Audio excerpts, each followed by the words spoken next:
नमस्कार, आप देख रहे हैं न्यूज 24। मैं हूं मानक गुप्ता और मेरे साथ आप अपनी स्क्रीन पर देख रहे हैं भारत में इजराइल के राजदूत रूवेन अजार को। I have with me in studio Israel's ambassador to India, Reuven Azar.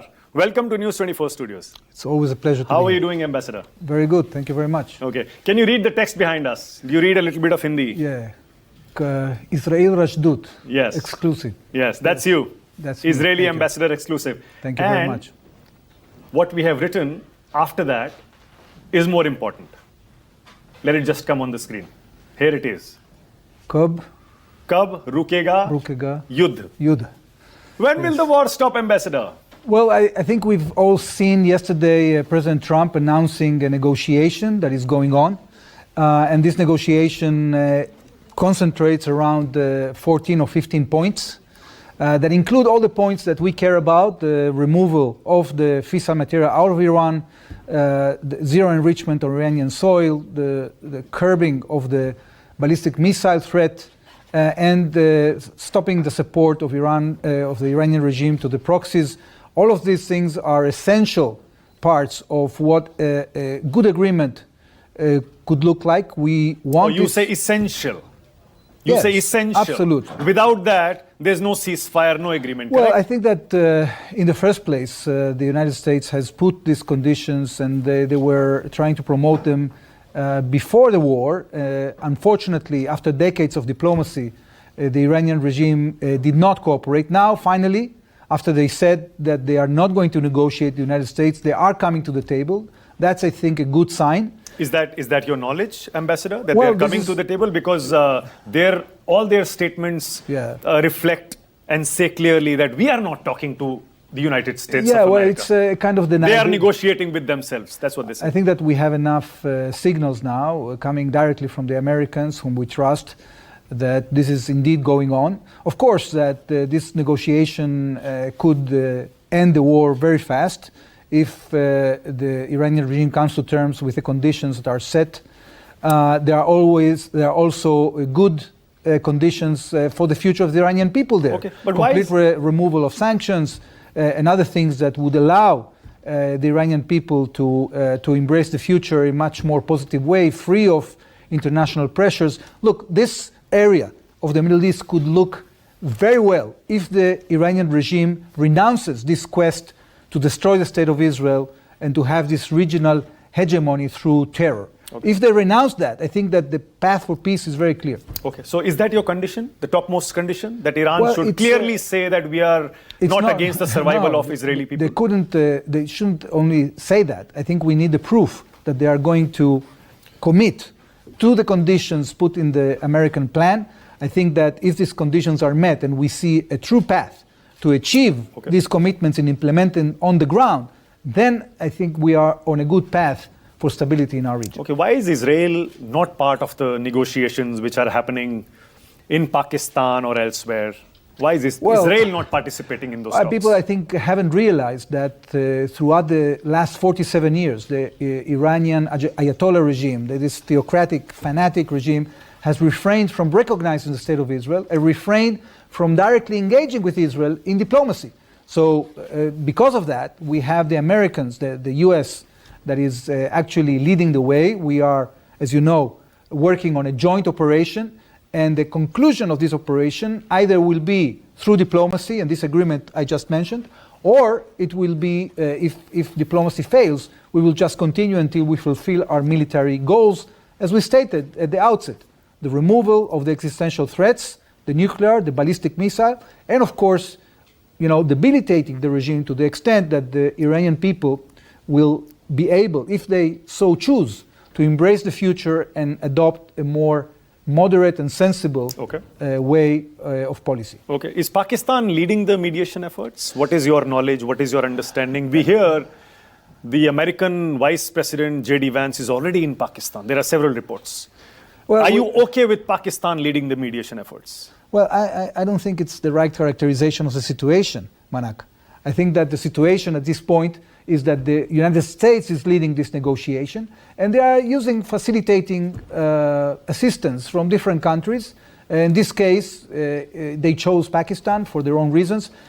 What Israel is concentrating in is in achieving the goals, in substance. At the end of the day, if you remember a few months back when we did the Gaza deal and Israel adopted the 20-point plan of President Trump, this was achieved after countries that also were pretty negative to us, Qatar, which is a supporter of the Muslim Brotherhood, and also Turkey, actually helped the United States to put pressure on Hamas to achieve the deal, to accept the deal. So sometimes countries that play a negative role can also play a positive role if the United States manages to engage them. So at the end of the day, we have to concentrate on the result, on the outcome. In the outcome, on the the goals that we have determined at the outset. Why is India not leading or participating in the mediation efforts? Or am I wrong? Or you think, or you know, or you believe that the Indians are also a part of the negotiations? Well, I think that India is playing a very important role. Sometimes it's not seen because India is not directly involved in this case in the negotiations. But what we are seeing very clearly is that India has a stake here because there are 10 million Indians that are living in the Gulf, because India has a lot to offer to West Asia when it comes to economic opportunity. And I think that once we achieve the removal of these existential threats that are looming not only on us, but also on the entire region of West Asia, the potential that comes from the Indian role will be completely untapped. Because, as you know, India has signed international trade agreements with the main blocks of trade, and we are going to see in the future trillions of dollars of merchandise that will move east-west, and this thanks to the India dynamic, thanks to the impetus of this country, thanks to the fact that India is the fastest economy, developing economy in the world today. Yes.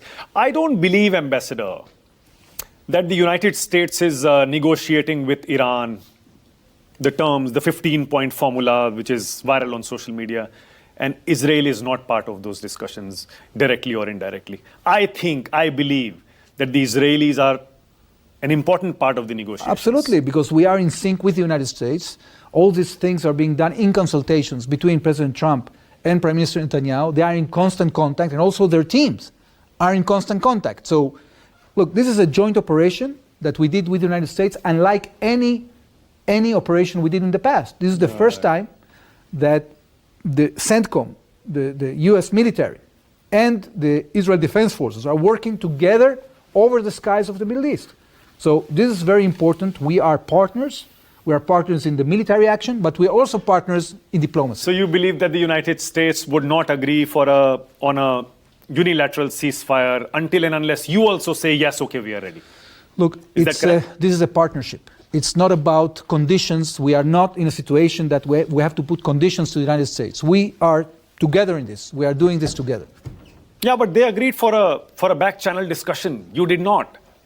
What do you mean? Isn't this true? But the back channel is something that is very important if you want to have diplomacy. That's no... Right. So you also stand for diplomacy at this hour. If a back channel is used in order not to achieve the goals that we want, we would be against it. But if it concurs with the goals that we want, why should we object it? But has United States achieved its goals?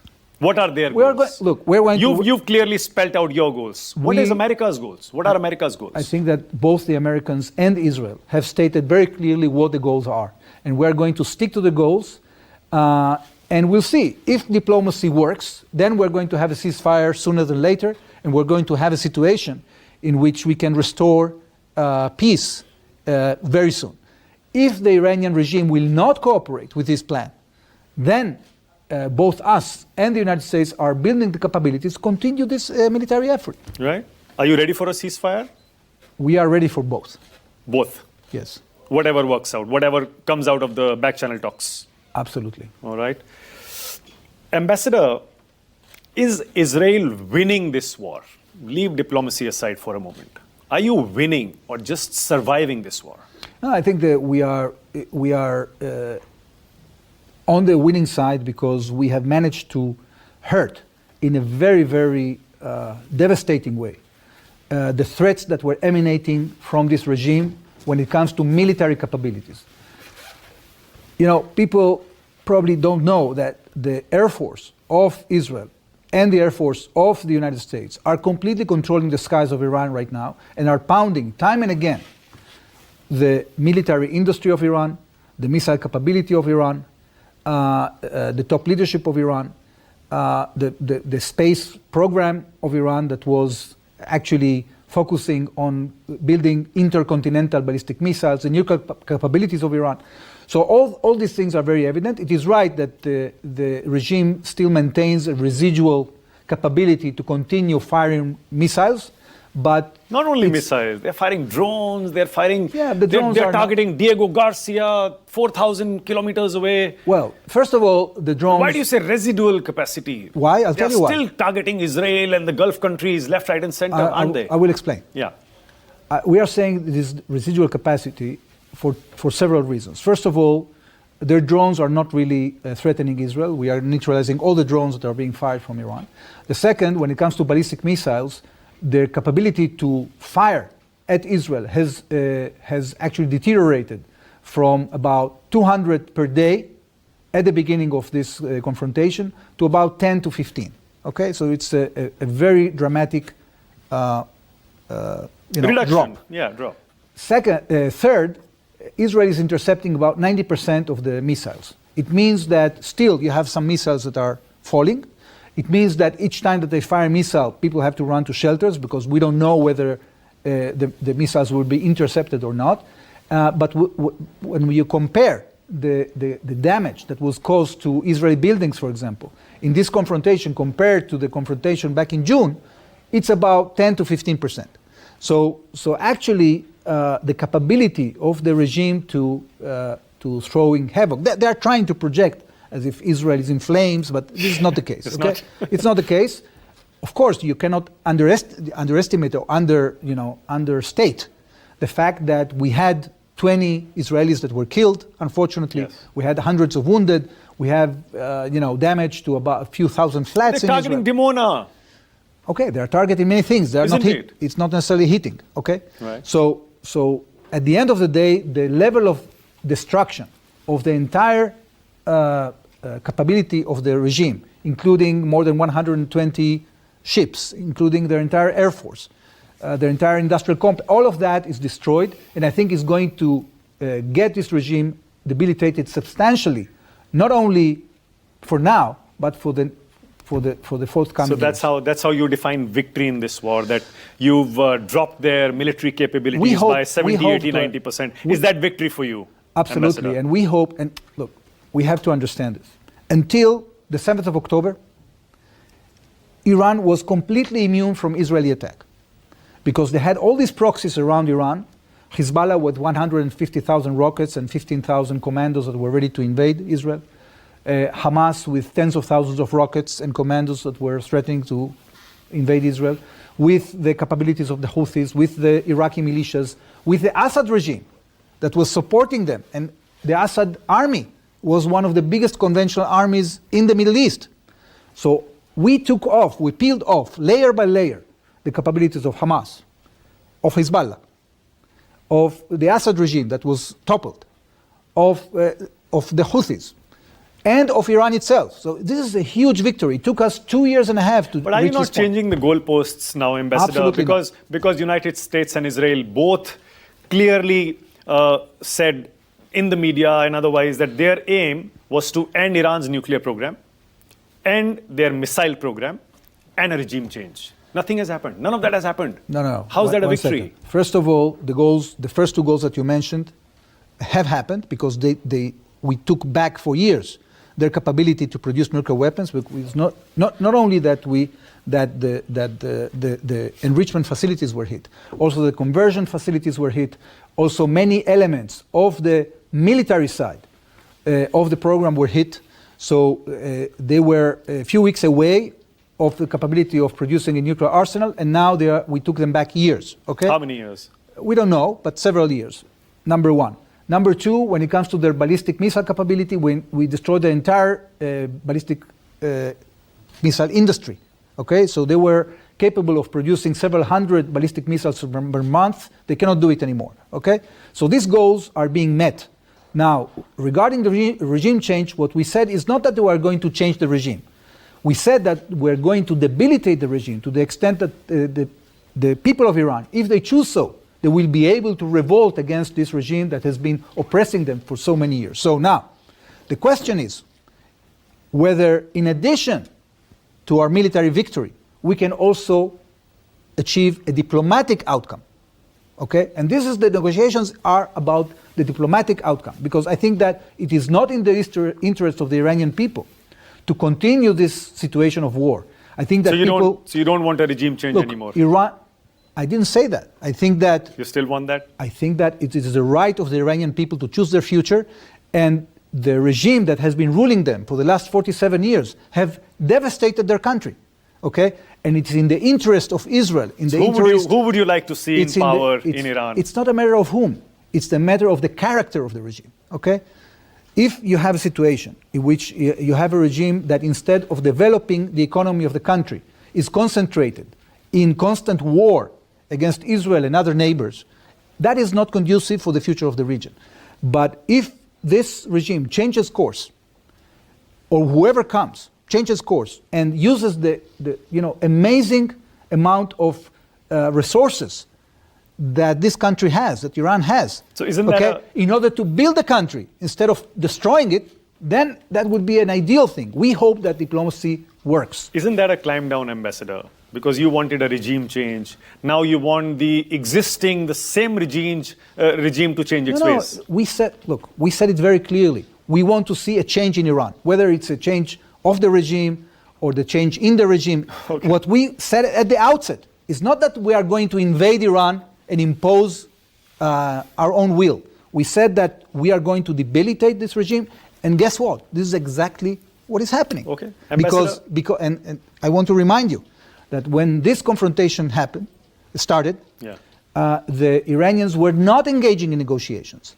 Now, despite the fact that we don't have a ceasefire, they are negotiating. Well, the talks were already happening, Ambassador, weren't they? They were happening before the war.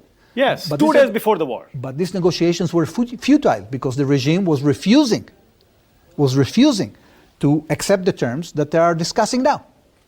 You see? So we have changed the position of the regime. They don't officially say that. They're still saying that we don't agree to any of the terms. Okay. We're not even talking to the United States. Okay, so if you choose, you can believe them. All right. Okay. A very serious question, Ambassador. Yeah. If Iran crosses the red line in this war, is Israel prepared for a full-scale retaliation? If Iran crosses the red line. Which red line? You know what I mean? They already shot at us whatever they have. What if they target your nuclear installations and succeed? They already did that. And succeed. What if they succeed? Well, look, I'm not going to get into scenarios that I don't know if they are going to happen or not. But that's a worry all around the world, Ambassador. Look, the Iranians, is the region close to a nuclear conflict? Well, everyone is worried. We were for sure would approach a nuclear conflict if this regime would have been allowed to build a nuclear arsenal. Because what is the problem here? There are different countries in the world that have nuclear capabilities. But there is no regime in the world that has this fanatic, theocratic, radical agenda of destroying other countries. Ambassador, can you assure the world that this war will not go nuclear? Yes. Can you? Yes. It will not go nuclear? No. Israel will not use a nuclear bomb against Iran? Israel will never be the first country to introduce nuclear weapons to the Middle East. Does Israel have nuclear weapons? Israel will never be the first country to introduce nuclear weapons into the Middle East. My question is different. Does Israel have nuclear weapons? And my answer is that Israel will not be the first country to introduce nuclear weapons into the Middle East. Does Iran have nuclear weapons, Ambassador? No, because we repeated them. How close were they to having a nuclear Very bomb? close. Back in June, before we attacked them in Operation Rising Lion, they were very close because they took a decision to break out to a nuclear arsenal. And they were actually working on a device that they would put on a missile that would allow them actually to launch a nuclear bomb. And that's why we had no choice at that time but to take action. We took it unilaterally without the United States. They only came at the end with this Operation Midnight Hammer that bombed in a very limited way some of the facilities. But now we did this because we found out that the Iranian regime was digging itself very deep into the mountain to make these capabilities, both nuclear and ballistic, immune from attack from Israel or the United States. So we took action again. Okay, so many Iranians say that Israel can have a nuclear weapon. So many other countries can have a nuclear weapon. Why can't we have a nuclear weapon? Many Iranians believe that. The challenge is that when you have a regime that has sworn to destroy another state, we didn't invent that. They were stating that. They had a square in Tehran that actually was counting down the existence of our state. Okay?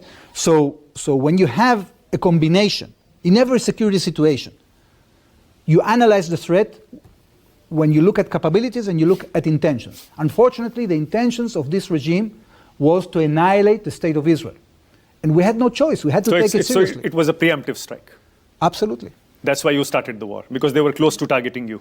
They were close to getting immunity from our capability to preempt them from from having a nuclear arsenal and an unlimited production of ballistic missiles. Did you miscalculate Iran's capabilities, Ambassador? No. Everyone thought that this war could be over in a couple of days, 3 days, 4 days. Who? It's lasted more than 3 weeks. And there's who no thought? end in sight. Who thought that it can end in 3 days? Did you not believe it? No. We said at the outset this is going to take weeks. Weeks? Yes. So you still stand by that? Yes. How many more weeks? It's already been 3 know. weeks. Look, we don't know. We have fortunately engaged now in negotiations. I hope this shortens the time of the war.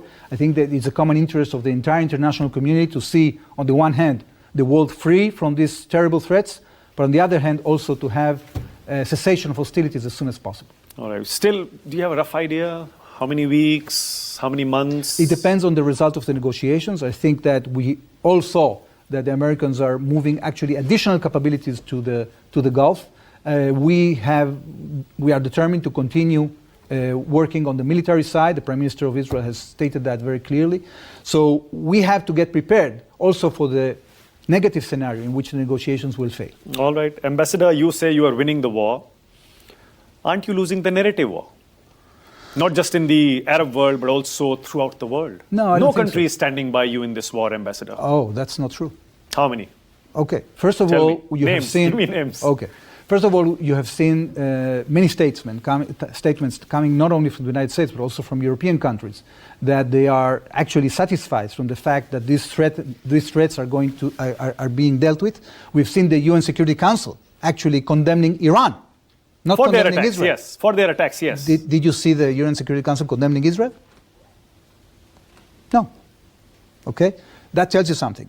Also, we are hearing in non-official conversations coming from the Gulf, and I think it was a New York Times piece that was published yesterday about how the Saudis were pushing the United States for finishing the job when it comes to the military part. Okay, so But no country has joined you. We- NATO has not joined you. Arab world hasn't joined you. Nobody is joining you in this war. We happen to. President Trump has been asking his friends all over the world, please come, help me open the Strait of Hormuz, help me finish this regime.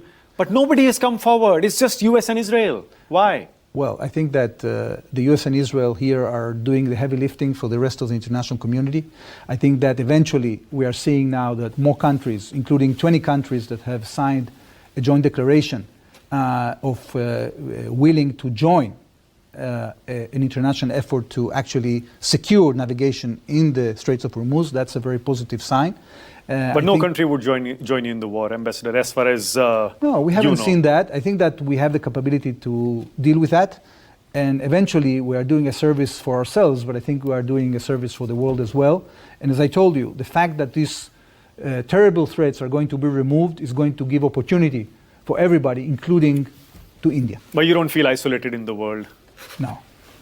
Tell me which countries have supported you in this war. Look, I'm not going to start counting, but we are getting a lot of positive feedback, both from the Gulf countries, from the United States, from some of the European countries, and we are does it pretty matter? satisfied. Does the opinion in the Arab world and the whole world, does it matter to Israel? It's a great question, because when you deal with existential matters, the most important thing is to survive, to exist, and to thrive. And this is not a popularity contest. First of all, it's a contest that has to do with creating the conditions that will allow our country to continue existing. And of course, opinions matter. We take into account the opinions of especially of our friends. We are in constant contact. Our Prime Minister and also Benjamin Netanyahu and also our Foreign Minister Gideon Saar have been engaging, both with Prime Minister Narendra Modi and also with EAM Jai Shankar. We are in close consultations, and we will continue keeping them updated. I think that there are repercussions for everybody as a result of this operation, but I'm very optimistic that eventually we will be able to create a more stable region, a region that is more free from threats of radical forces, and a region that will be able to enjoy opportunities in the future. Okay, but are you happy with India's stand in this latest war or crisis or whatever you may call it? India hasn't taken sides in this war. Okay. What do you believe that the Indian government is neutral, or do you think they are firmly in Israel's camp? I think that India has been having relations with us and with the Iranians. I think that they still hold some interest with the Iranian regime when it comes to the movement of energy and other things, with the safety of Indian citizens in Iran. And therefore, they are engaged with the Iranian regime. We are not against that. I think that it can be a good conduit to passing the message of resolve that are coming from Israel, that we are dead serious when it comes to defending ourselves. I think what do you expect from the Indian government as of now? Well, I think that we are expecting to continue the amazing path we are on when it comes to bilateral cooperation. We had an excellent visit of Prime Minister Narendra Modi, in which we signed 17 agreements on the civilian side and 2 agreements on the security side. We have elevated this relationship into a special strategic partnership. Yes. That's very important. And we are going to engage in many more projects that are going to allow both of our nations to defend themselves independently in a much more efficient way. But would you expect India to take a clearer stand when it comes to this conflict in supporting you? Do you expect Indians to clearly say that we are with Israel? Look, is that your expectation? You can always expect more. We are satisfied with India. I think that India is playing a very conducive role in international relations. And we are very proud to have India as a good friend that identifies also with the fight against terrorism. We are both countries that have suffered from terrorism too much, we can produce together the needs that we need, the capabilities that we need in order to cope with them. Do you think India is neutral in this war? Well, I think that you already mentioned that. So that's India's stand, that we are neutral. Yeah, I think that. What is your assessment? Our assessment is that India is keeping India's interests. Yes. Yes, exactly. Has Israel asked India for any specific support during this conflict? Well, we are in contact when it comes to, the situation, the humanitarian situation. We've been in touch when it comes to, the safety of the Indian citizens and workers that are in Israel. We are continue to coordinate all these things, and we are looking forward to the cessation of hostilities in order to re-engage in all the projects, both bilateral and regional, that we are planning. You must have seen the Indian government not condemning the killing of Ayatollah, the supreme leader of Iran. Are you happy with that? I think, look, if you are mentioning that, I think that the number of Muslim countries that have condemned the killing of Khamenei was only 11 or 14 out of 57. I'm not sure I have the number right at this point, but it's a minority. At the end of the day, everybody understands that this so-called supreme leader was directly responsible for the killing of so many innocent lives, that he finally, was made accountable. And this is something that, it's very regrettable that religious leaders abuse their religious position in order to advance agendas that are so ruthless and so lethal and so cruel. I'll come back to the question. Why do you think India is not supporting you openly in this and saying that we are neutral? Why is that? Do you understand India's compulsions and situation and problems? Sometimes in international relations, you have to understand that each country have their own interest. Yes. And instead of knocking your head in the wall, trying to ask yourself why this country has this position or the other position, you just have to analyze and understand where interests lie. I think that we have enough of a common interest. We don't need India to come and hold our hand on everything that we do, okay? And therefore, sometimes expectations are overrated. We don't have the expectation. We know how to defend ourselves. Right. We know how, India knows how to defend themselves. Each time that they do, they don't come asking for us for permission. We are not doing this. We are behaving exactly the same. We respect each other. Yes. We support each other in many ways. And therefore, we respect the Indian interest. Okay. But do you see Indian people, along with many other countries, struggling for oil and gas? And who do you think is responsible for this? Many Indians and many people all over the world That's a great question. That it's the Israelis and the Americans who started the war. Well, did the Israelis block the Straits of Hormuz? But you started the war. People are stating that Iran is their friend. Why Iran should block the Strait of Hormuz for Indian merchandise? There's no reason for that. So their incapability of deal with us, they opted to terrorize the entire world, to hit their friends, to terrorize their friends. I think that makes you think to what extent you want to continue being their friend. Because if each time that they are under pressure, they're going to castigate you, why is that? People have to ask themselves why they have to be subject to punishment of Iran that has nothing to do with them. Are you in a position to open the Strait of Hormuz along with the United States, and if other countries are... Israel is not having activity around the Straits of Hormuz. I think that the United States has enough capability, if they choose so, to do so. But they haven't done that so far. Well, we've seen that there are amassing capabilities, and I think that it was a right thing to do, and a prudent thing to do, to try to re-engage in diplomacy before they go another step forward. Yeah, right? You think that's the strategy? I think it's pretty prudent. Yeah. Don't you agree? No, the Strait of Hormuz should be opened anyhow, right? At any cost. Well, but does that mean that putting boots on the ground in Iran is an option? Ambassador? Well, you have to ask the Americans. But you're an ally. You're fighting the war along with them. Yes. I think that we've been very clear from the outset that we are not going to invade Iran. I think that there is a possibility that if the Iranian regime does not cooperate and continues to prolong this war, then there is an option for special units operation to create more leverage against the regime. Probably the United States is trying to use diplomacy before they opt for that option. So we'll have to wait and see. Okay. Ambassador, what's Israel's stand on Kashmir and the terrorism being exported by Pakistan? Well, we are against terrorism, you know that, and we have stated that very clearly. And you've seen, following Operation Sindoor, how firm Israel has stood by India, including me personally. Yeah? And you're still okay with Pakistan leading the mediation efforts? You have no issues with that? Well, as I said, a country exporting terrorism is playing peacemaker. Yeah, I don't think that Pakistan is leading the negotiations. Who is then? Ambassador? The United States. But US is a party in the war. How can they lead the mediation efforts? There has to be a mediator. No. They are leading the negotiation efforts. Right, but who's the mediator? Well, the Americans will choose.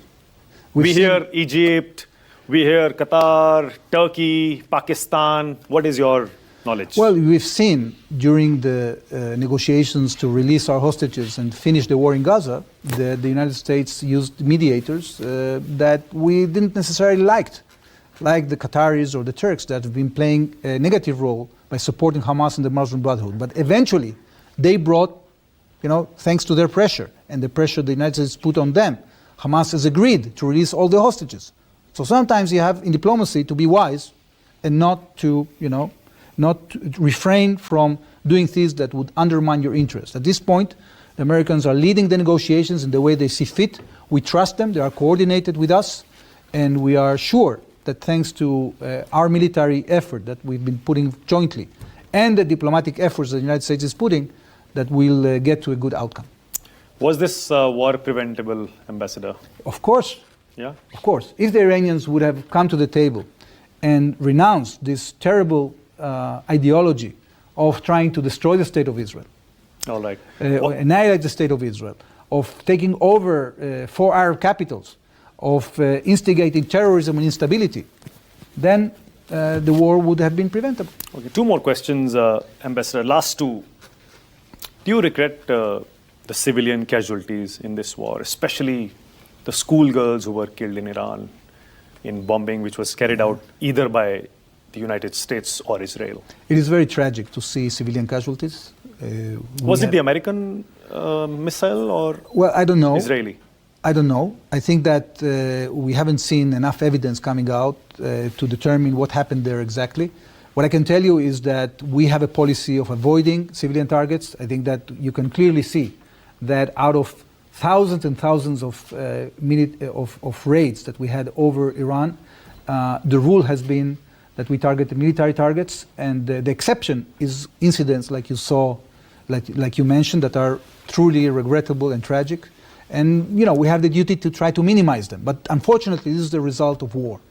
And as much as we try to avoid it, we all in all have the duty to try to avoid war. War is not something that we chose. Unfortunately, this was imposed on us by the Iranian regime. Every bullet and every missile and every terrorist attack that we have faced in the last few decades has been coming from the Iranian regime, either by financing, by training, by direct involvement, by indirect involvement. So this is what led us to this point. And now finally, we have this regime held accountable for the crimes they have committed for so many years. And we hope that this will signal the beginning of a change in our region. Finally, if you had to give one message to the Indians from this platform today, what would that be?